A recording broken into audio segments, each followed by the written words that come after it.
Shalom, selamat berjumpa dalam program Mana Surgawi bersama saya, Father Apo.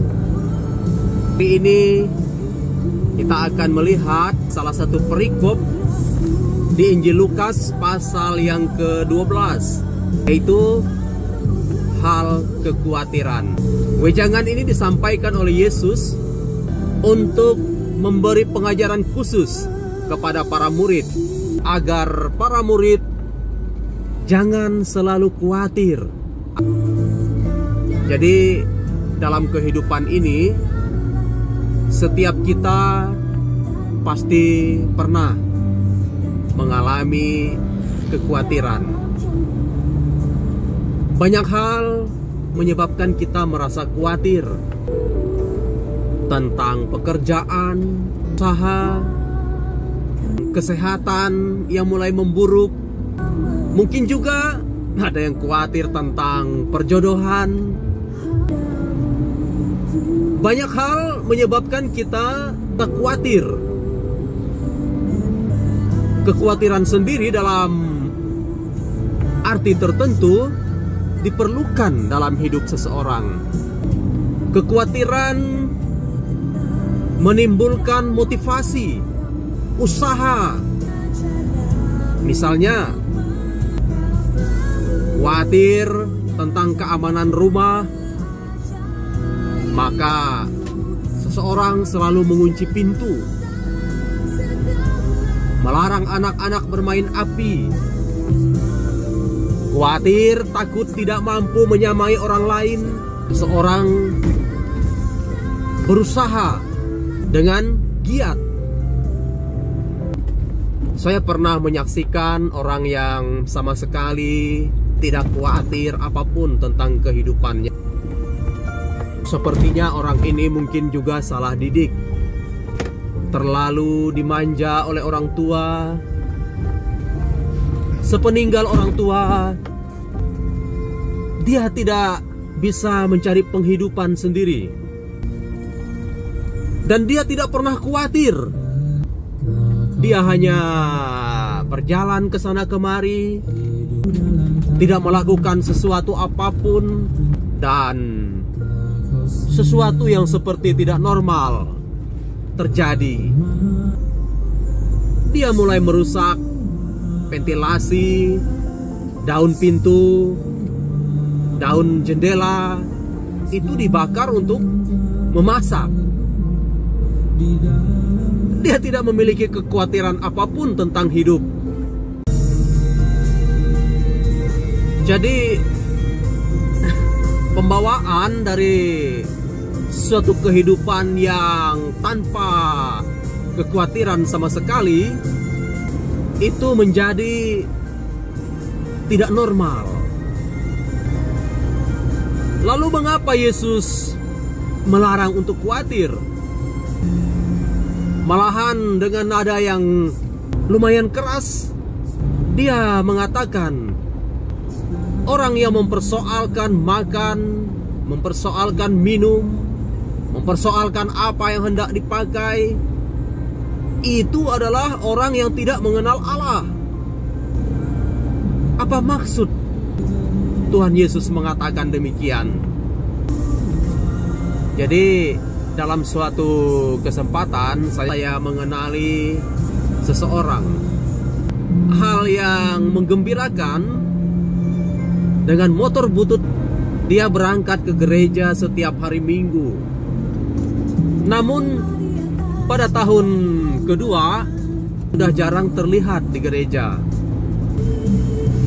Dia mengatakan memang tidak punya waktu sama sekali.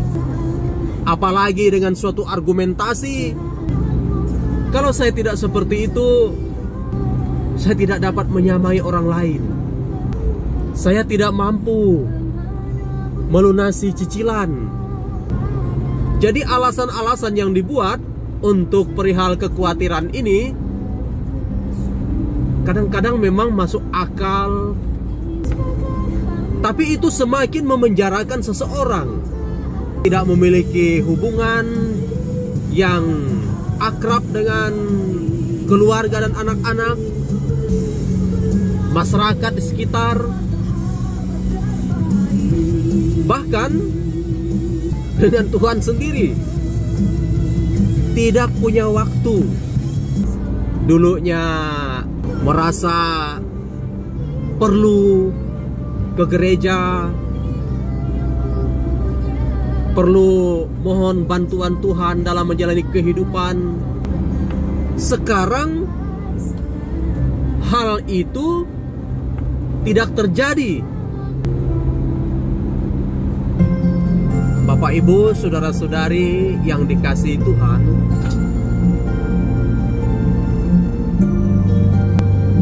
banyak sekali kasus atau peristiwa dalam kehidupan kita dapat membelenggu kita dalam suatu kekhawatiran. Tapi mengapa hal itu terjadi dalam hidup kita?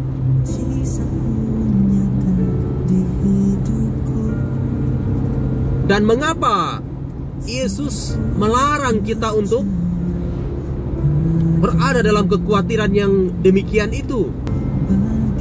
Jadi kita menjadi sedemikian khawatir, itu menunjukkan bahwa kita sesungguhnya adalah orang-orang yang ragu akan Tuhan.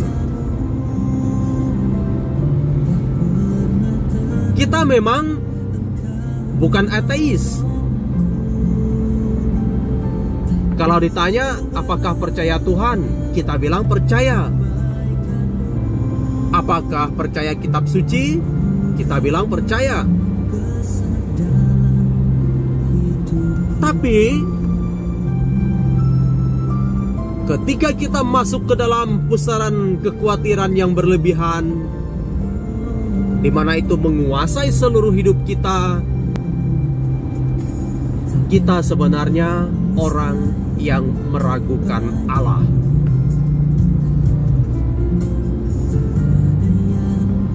Dikatakan di sana, orang yang berbicara, memangnya kami mau makan apa? Kami mau minum apa? Kami mau pakai apa? Itu adalah orang yang tidak mengenal Allah.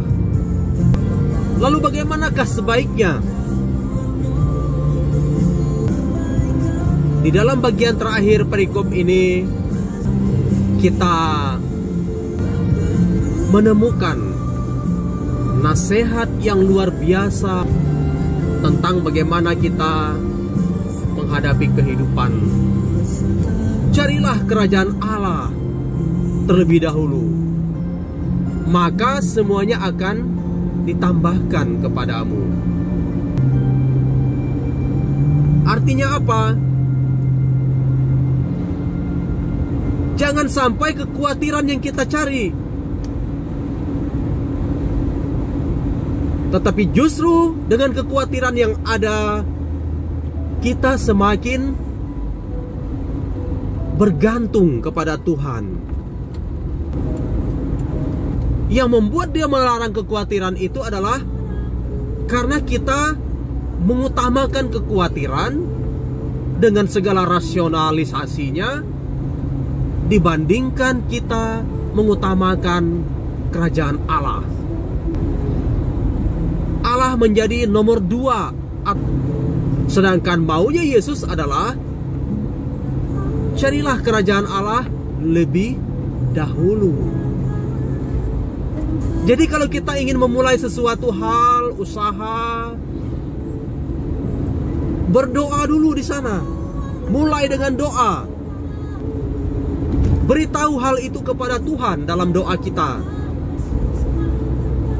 Di situ kita mengutamakan Allah. Kita bukan mengutamakan kekhawatiran. Memang kekhawatiran tetap ada, karena mungkin usaha kita bisa gagal dengan segala risiko yang ada. Tapi jangan sampai fokus kita adalah kepada perkara yang kita hadapi itu. fokus kita tetap kita kepada Tuhan. Jadi kalau dalam suatu peristiwa hidup kita memang dilanda kekhawatiran, janganlah kekhawatiran itu yang menguasai kita. Cari kerajaan Allah, kata Yesus. Cari Tuhan. Semakin kita khawatir, semakin kita mengandalkan Tuhan. Lihat burung-burung di udara, katanya. Mereka tidak menanam, mereka tidak menabur, masih hidup kok mereka. Dan lihatlah bunga bakung di padang. Dia tidak memintal, tidak menenun. Tapi Salomo hidup pada abad ke-9, 10 sebelum Masehi. Raja yang paling termasyhur, bijaksana, yang membungkus tiang-tiang bait Allah dengan emas, tahta penuh berlian. Walaupun dia dengan segala kemegahan yang ada, pakaiannya tidak seindah, tidak menyamai bunga bakung itu yang hari ini ada, besok sudah mungkin ditebas orang, dibuang ke dalam api. Kalau bunga bakung itu didandani Allah, padahal dia hanya hidup sebentar saja, apalagi kamu, kata Yesus. Tidak mungkin Allah tidak melihat kita. Kita jauh lebih berharga daripada bunga bakung, daripada burung di udara. Kita adalah anak-anaknya.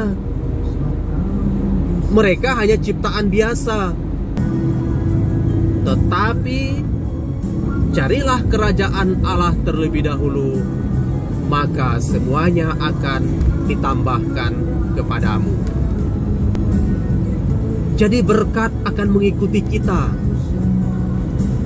kalau kita tetap mengandalkan dan selalu mengandalkan Tuhan dalam hidup kita. Juga dalam hal-hal yang menggelisahkan kita, yang mengkhawatirkan kita, tempatkanlah Tuhan di sana. Biarkan Dia yang menjadi utama dalam setiap peristiwa hidup kita, dalam setiap pergumulan kita. Tuhan memberkati.